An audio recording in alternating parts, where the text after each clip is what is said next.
The other algebraic method of solving a system of equations is called the elimination method, or the addition method. This method is harder to get our heads around what's happening, but in most cases it turns out to actually be easier to do, as long as we can get the steps straight.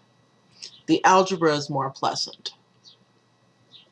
So we're going to use elimination to solve this system. And our first step in using elimination is to put both equations in standard form. Now, like substitution, we will usually choose this method if this is already done or easy. And for most systems that we encounter or that we set up ourselves, it'll actually turn out that either substitution or elimination will be easy right out of the gate. The other thing is, I said we're going to put these in standard form. I fibbed a little. We'll typically ignore the restrictions on the actual numbers A, B, and C. If they're not integers, we'll live with it. If the first one is negative, we'll live with it. If they have common factors, that's fine. Though we might divide those out so that we get to work with smaller numbers. But we're not going to bother too much with the restrictions on A, B, and C when we're solving by elimination. Okay, now, in our example problem, that's already done for us. Both of our equations are already in standard form out of the gate. The next step is the reason that this process takes a little bit of work to get our heads around. We're allowed to multiply both sides of any equation by any number we want as long as it's not 0. In this case, we need to choose numbers to multiply each equation by so that when we've done it, one of the variables will have opposite coefficients in the two equations. One way to do that is to pick a variable to get rid of. I'm going to pick y to get rid of.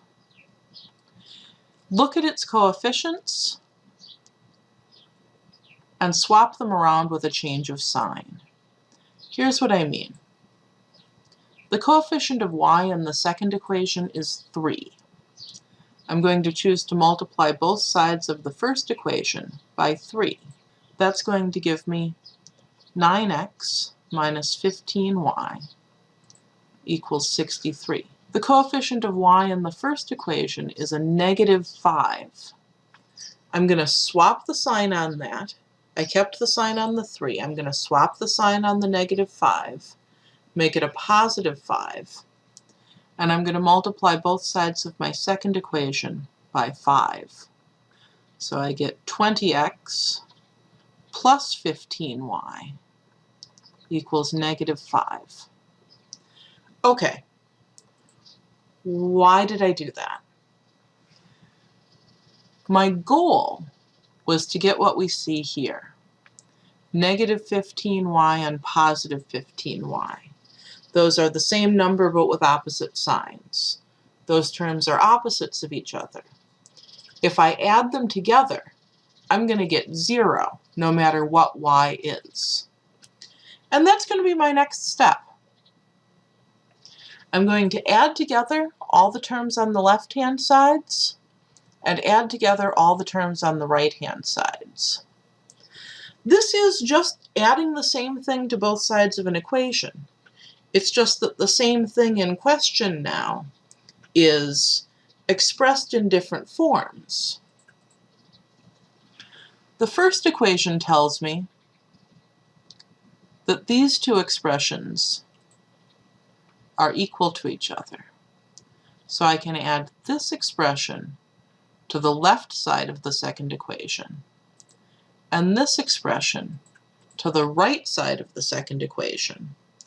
And I'll get a third equation that's somehow equivalent to the first two combined, which is nifty.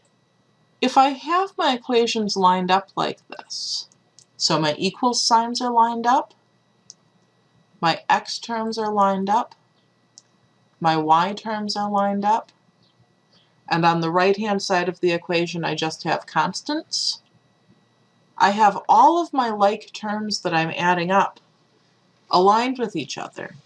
So I can just add down these columns. 9x plus 20x is 29x.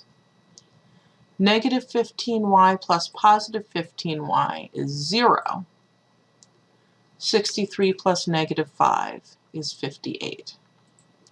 And that plus 0 doesn't do anything here. I've just got 29x equals 58.